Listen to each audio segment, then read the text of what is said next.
Cinegy Newsroom is a complete solution for modern news broadcasting. It's based around Cinegy Archive, which provides storage, logging, browsing, tagging and editing of video content. All other relevant assets needed to create high-impact news stories are there at your fingertips, including social media, and finished stories will be placed in a rundown which is directly connected to the PCR for final execution. Here we see that rundown editor. From the left, first we see the Archive Explorer, where all the assets for your news story will be found. Next to it is the story pool, which is light grey, and this is where completed stories can be placed for sequencing in the rundown. Finally, on the right, we see the rundown itself, with the stories sequenced for the bulletin. This bulletin is a template and can be pre-filled with evergreen content such as credits to speed up program preparation. Furthermore, each story can be accessed in full from the bulletin for re-editing as necessary. Now we're going to select a story from the bulletin and open it in the story editor. From here we can add to the story. Firstly, we're going to set the story active so that we can edit it. We'll add to the prompter text, which is the newsreader's script. So, add just a couple of lines. Here's a nice header and maybe another bit of text underneath it. Here we go. Not only can we add text like this, but we can also add emphasis, which is visible both in the script and in the prompter itself, as we're doing here. Now that's done, I can save the story simply by setting it inactive, and we're ready to go back and have a look at the story in the rundown again. In the rundown itself, the story can be moved, repositioned, up and down as we need it to. So we can change the position of the story here. Another thing that we can do, if we wish, is we can pull the story out of the rundown and drop it back into the story pool for repurposing or for a later bulletin perhaps. And all the time, all the elements are all being kept together. So, having seen this so far, we've seen how it handles text. We're going to have a look at how it handles video, but first a word about media asset management. By media asset management, we mean providing an environment where all media, video, audio, text, images and graphics can be stored together and labelled with metadata when they're imported, captured or created. This means that all assets can be retrieved with a simple search. We'll be showing the search in a little bit. In addition, our archive has support for content management and aging, so that your assets are there when you need them, and once they're no longer needed, they can automatically be moved away from your expensive active file system to more sensible second and third tier storage. With that, it's time to have another look at the story editor to see how it handles video. So, returning to the story editor, we can now see some new elements at the bottom of the screen which were not visible before. These are preview screens. From the left, we see the clip viewer. In the middle is the empty graphics preview. On the right, we have the sequence viewer, which will preview the finished story. Let's pick a story and add video to it. We're going to set the story to active, and then we're going to search the MAM for the video that we want to use. We've got some footage somewhere for news intro, so let's look for news intro with the search function and see what it can show us.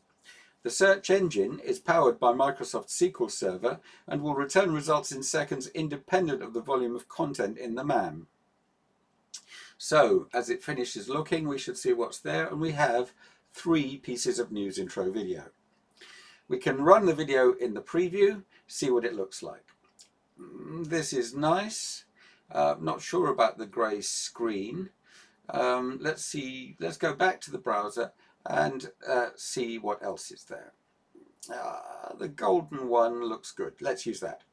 All I need to do is drag the video into the story editor's media pool, and it's immediately available in the story. I can move it along the timeline to where I need it, and I can combine it with the other story elements. Hitting play on the story preview shows the newly placed video from the timeline. As you can see, the timeline provides an instant view of all the story elements over the whole story, and if you prefer it, you can use a vertical rather than a horizontal timeline. This timeline is dedicated to the news editor, but there's always the full-size timeline editor available as well. And sequences which have been made in the main timeline editor can be pulled completely into the news story with all of the elements in place. We'll browse for a sequence in the Explorer to show how that works. We have some demo pieces with simple and advanced editing techniques. Both could be suitable here. Let's go for the advanced one. Where is it? When I open it, there we are. We can see all of the individual pieces. As you can see, we have video, a graphics template, and some picture-in-picture effects in this sequence. And we can look at each piece individually and see them all together. What's going to happen though, when I move this into the News Editor Media Pool, you'll see that all the pieces are assembled into one single piece of video, and it appears as one video, as if rendered in real time. Up we go. There. Just drag and drop it. If I preview the gold intro clip, then we see it as just one clip. But if I preview in the video editor, then we see the whole piece of video. And here we see the intro running, and now I can move along, and now we can see our additional footage, and if we need to edit it, we can open up that editor and we can make changes in the big editor, and they're automatically going to be reflected in the piece in the main story editor. So now that's done, I can simply close the story, go back to the editor and carry on. The next thing that we're going to talk about is live video and live graphics. The best way of ensuring that a news story is fresh is to go live to the reporter on the scene for the latest update. The way that would work in Cinegy is to add the live element just the same way as the other story elements. This can then be dressed with graphics, for example a lower third, with explanatory text to show who's talking, or to give context so that viewers have all the relevant information to understand what's going on.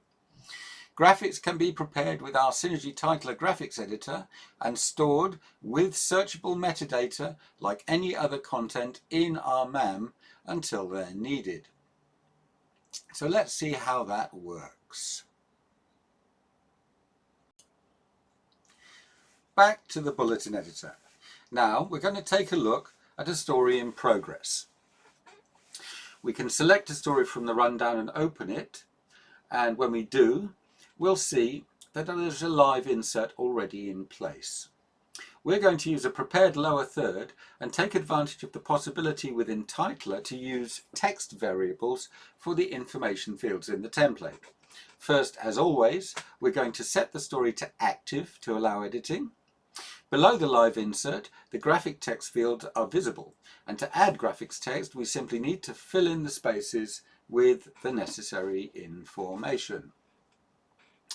Once we're happy with that, we can go and have a look for a graphics template in our document bin.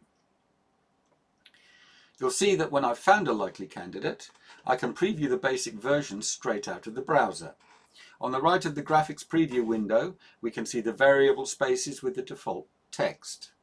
If I place the graphics template into the graphics field in the rundown, it will replace the default text with the strings we specified as graphics text, and when I preview that version, it's correctly populated. All I need to do now is place the graphic where it needs to run, and when we preview it from there, we can see the text is correct. Use the progress bar on the bottom to step through and make sure the template works as expected. The populated template is in the media pool, as we can see, and at the same time it's also on the timeline. Obviously we can place that graphic anywhere on the timeline that we need to, and we can run a preview which shows how the graphic will appear over the camera icon, which we use to represent an absent live stream.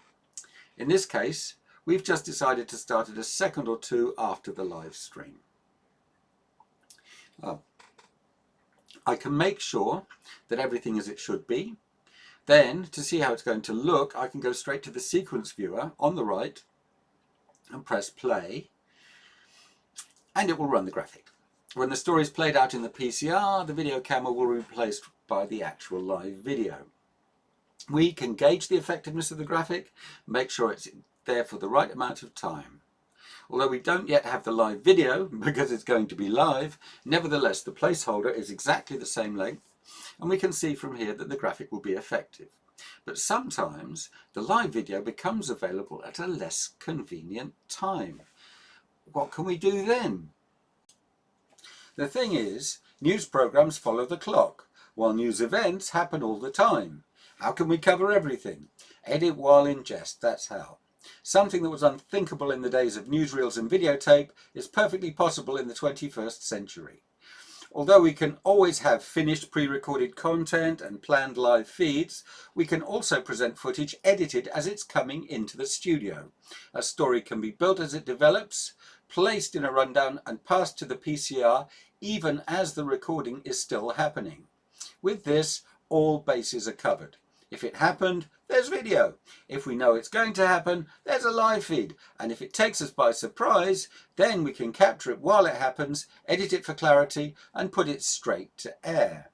Don't forget that Cinegy News supports the new SRT protocol, which can send broadcast quality video via a mobile phone.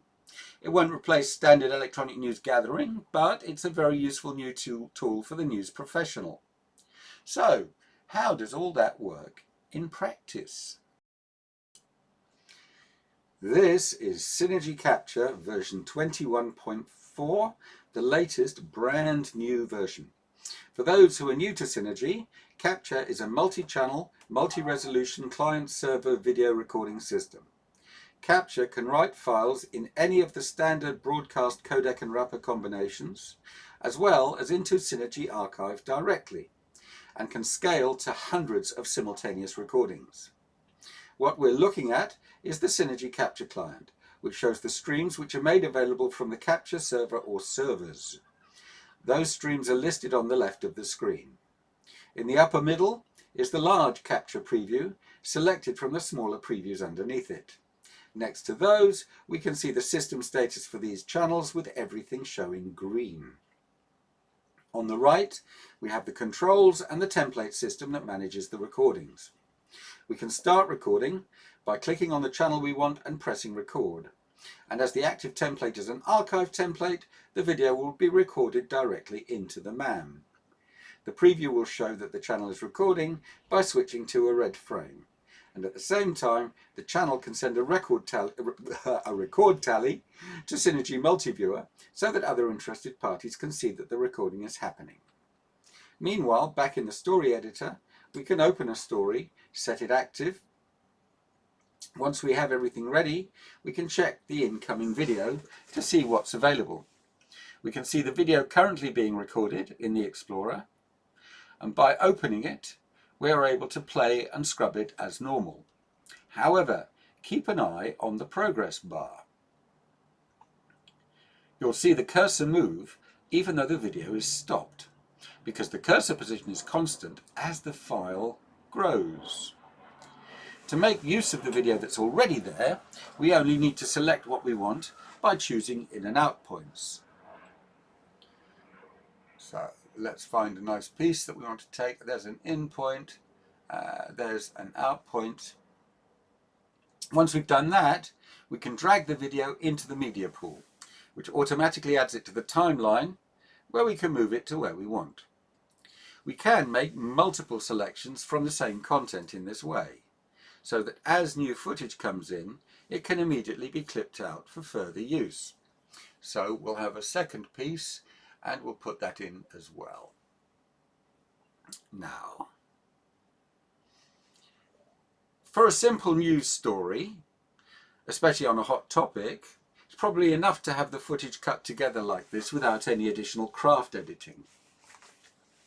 After all, it's telling the story.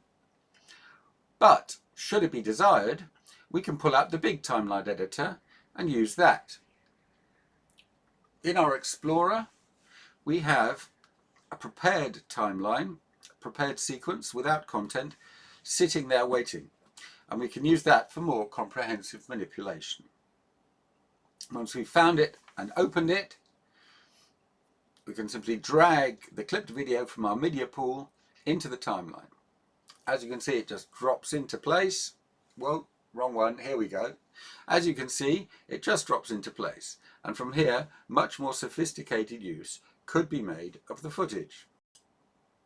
Now that it's in the timeline, I'm just going to scale it, scale the timeline that is, so we can see it a bit easier. There we go.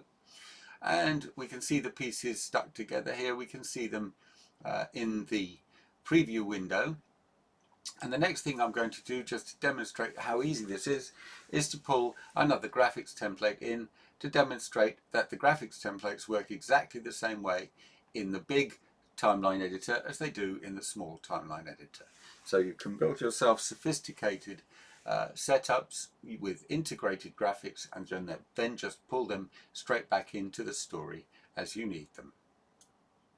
So we've taken our captured footage that was recorded live and ingested while it was still happening, and we put it together here in this sequence, and we've added the caption to it. Now all we need to do is drop it back into the media pool, and there it is again. So we have now a freshly made large timeline edit with additional information. So a live event coming in, we can take the video from that and turn it straight into a news story. Now it's time to look at the PCR side. Once the bulletin's complete, it can be sent for execution, and that's handled by Cinegy Studio. Studio takes the rundown from Cinegy News and makes it available for broadcast. Studio consists of a number of different elements for the display of media, playing of video, insertion of graphics, and management of the prompter. These elements are pre-assembled by us into some example configurations, but they can also be used to build customized interfaces for operators. The news director can also choose the parts he wants for his interface. From there, he can issue instructions to responsible staff to start the various elements when needed. The rundown remains live between editorial and production.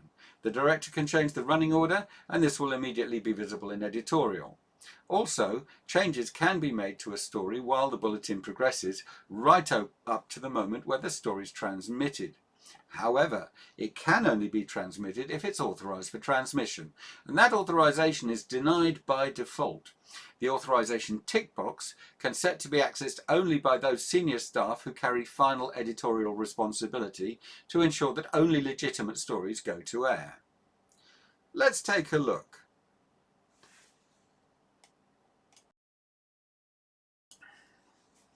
Here's one version of the many possible interfaces to Cinegy Studio.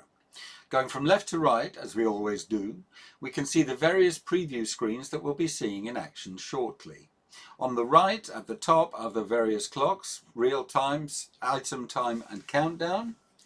The green light shows that Studio is connected to Archive, and the little green dot in the middle shows that a live rundown is loaded.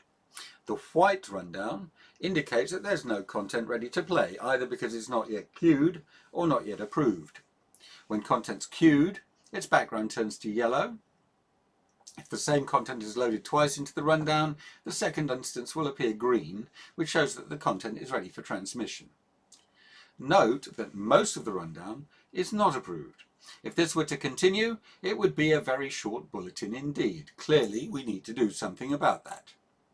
No element of the story can be used as long as this situation continues, as everything which comprises the story is equally blocked. In our standard workflow, this is one thing that the director cannot do anything about. It remains an editorial responsibility and needs to be fixed from there. However, if it's desired that the director take on that responsibility, then of course that can be done in a number of ways.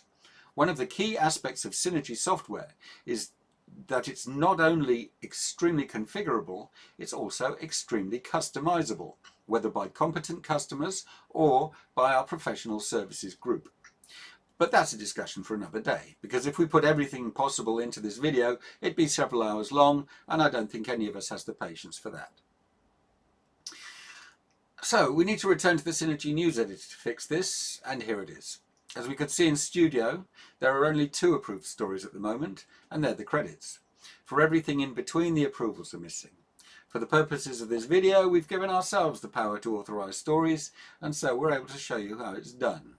Firstly, we need to open the story, and we can see the approval space at the top.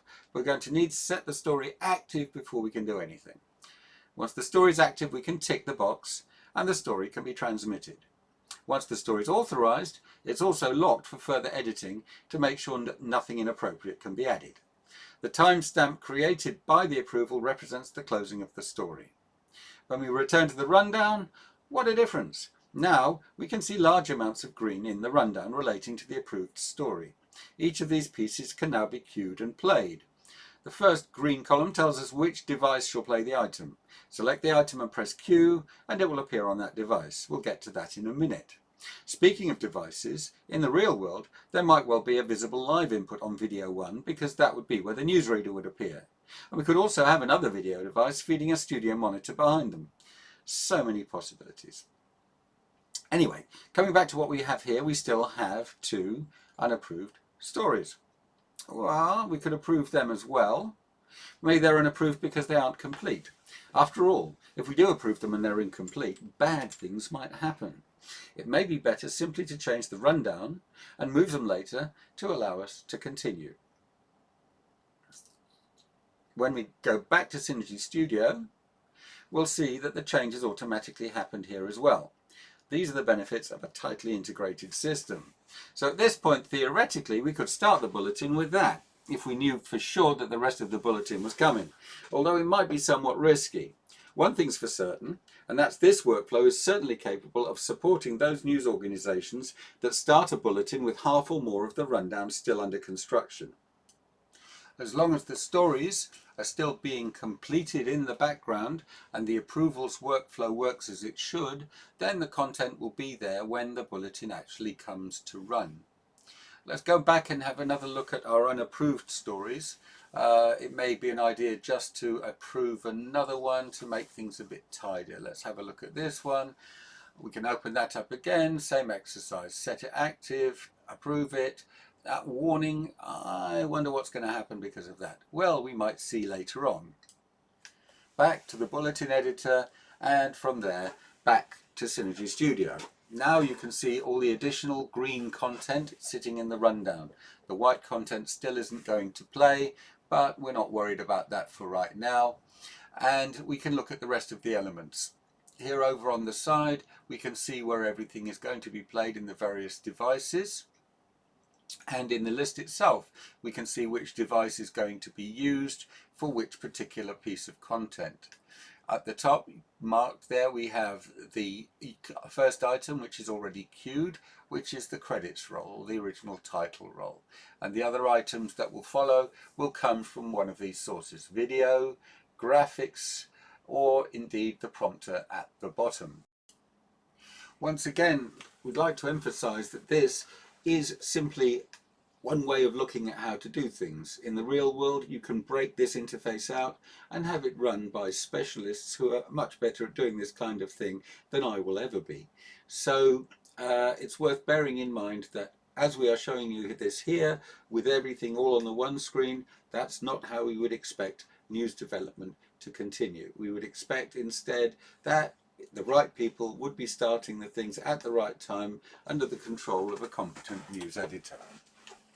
So, having said all of that, we can look at what we have here. The first story is in place, and from that story I can now run my credit sequence here, and then after that I can start queuing other items. Select the item, press the queue button, and we see there the graphics item pops up into the graphics screen. By the same token, I can go up to the top and select the prompter, and the prompter text goes in there. And like I told you, that emphasized text that we made right at the beginning is clearly visible here now. Once the items have been queued, we can start playing them. Here, the credits roll is now playing out. We can see that the bar has turned pink. This indicates that we have a live play out happening. And as a result, the next thing that's happening is that the first story is already queued, even as the roll plays. The story then, as the credit roll finishes, we're going to start the story by hand, and now the story is going to run. We can see the pink bar jump to the playing item, and now as we trigger additional items, the prompter and other graphics, more pink bars start to appear, and so our stories start to run. And that's it. We are now making news. But there's one small thing that we have yet to contend with, and I think we're going to be seeing that any second. That small thing refers us back to our approval cycle. Because if you'll remember, we rather speedily approved one story, and there it is. We didn't put enough video. So the story's approved, and now you have a newsreader shuffling papers and scratching his head. Nonetheless, the point of this exercise has been to show what we can do with Cinegy Studio and how easy it is to make news and how much control you have as a news professional with the Cinegy News system. So the last thing that we want to be talking about after this is also one of the most important things about the whole video, and that is social media integration. So next thing we're going to talk about, and here it comes.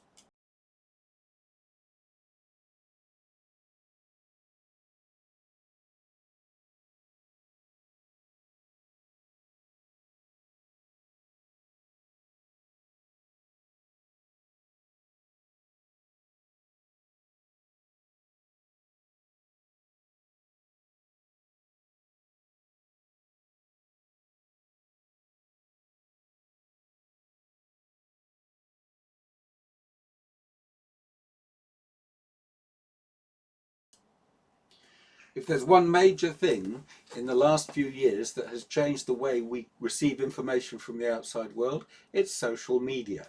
Social media is simultaneously, in the news world, a source and a platform. And as a result, we need to pay attention to it in both directions. That we've taken an approach for that which sees social media as part of any other kind of news coming in, because very often hot stuff comes from social media even before the news agencies have been able to pick it up. So what does Cinegy have to offer in terms of social media integration? Well, let's have a look.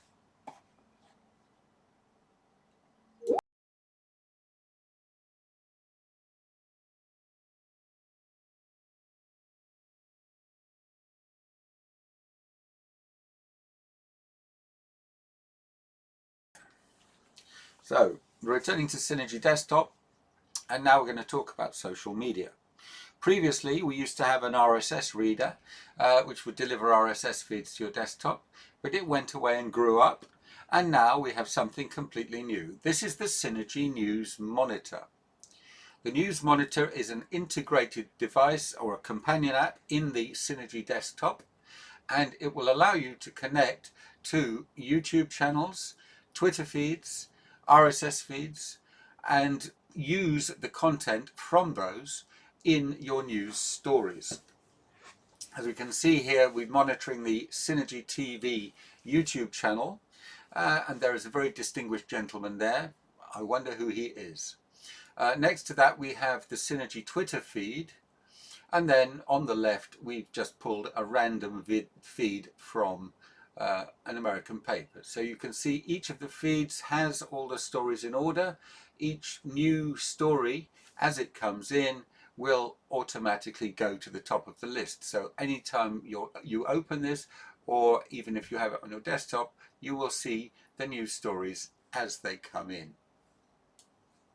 So as I already mentioned, the stuff that comes in from social media sometimes is news that's there before even the news agencies have got hold of it, and so it's useful to be able to take that content and start building stories with it. And in order to start building stories with it, really all that's necessary is to drag the content out of the item and put it into the bulletin editor. And if you do that, it will create a story for you. Let's do that here with this YouTube footage. We can take that content out and we'll find that the explanatory text to our YouTube footage is already there and now can be edited, broken into pieces and used in a story if you want it to. From social media posting to news item with just one single drag and drop and a few clicks. Clearly we're going to have to add some more media to that to give it a bit of meat, but it's there and it's ready to go. That's from YouTube, but we can also take from Twitter, and we can also take from RSS feeds, and just the same as any other kind of a story, there we are, we'll take something from the RSS and drop that in as well. There we go. And as you can see, the story elements are now there. I can open them up and we can start editing, adding video, adding graphics, etc., etc. It's as straightforward as that. Of course, you're not limited to what you're seeing here. You can have all the RSS feeds that you need and all the Twitter feeds that you need and bring them all into the news monitor together. Obviously, in order for that to work, you're going to need more space, but as good luck would have it, it's perfectly possible to blow the news monitor up to a full screen, and this will give you all the space you need. And you're going to need a lot of space because this is likely to be one of the modern journalist's most important new tools. If I click on the box here, I can bring up a search. It'll allow me to search RSS feeds, Twitter feeds, etc., etc.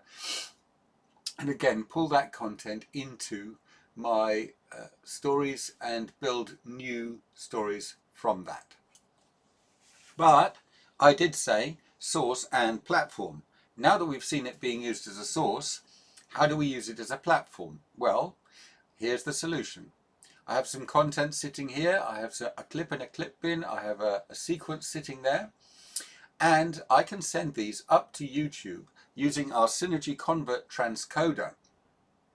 Convert will pull together the elements in the sequence and turn them into a file, and it will convert any video footage out of a clip bin into something suitable for YouTube. And it's very straightforward to do. All I need to do is select that content like this, and then from there send it to a job drop target. Now the job drop target's already prepared. We can see it here. That's our YouTube uploader. And hit OK. And we'll give it a proper title so that it looks okay in YouTube, and we'll add a line of text for underneath for comments and so on. And then once we hit OK, that element will be transcoded and it will be transferred to YouTube, and we should be able to see it again in a minute or two. So just to get things rolling, I'll OK this and send it off, and it will then be dealt with completely in the background. In the meantime, I can be writing other stories or finding new things to write about. I could be doing anything. The machine is going to take care of all of the work for me, and it will end up where I need it to be. Here we can see I can select something else. This is something that we did a little bit earlier. And I will be able to show you this in YouTube as well, because the other stuff is probably going to take a few minutes to get up there, and it might not be finished by the time we've done the video. We are able to check how it's doing because we have access to a viewer here from our Cinegy Convert agent, and this is showing us how far we are down the line. We can see the video as it's happening. We can see the amount of resource that are being used on another server, and we can see how far we are via the visual display and also the percentages that are visible on the side. But as we can see, this is still going to take a few more minutes, and so yeah, we're probably not going to be able to see this one finished by the end of the video.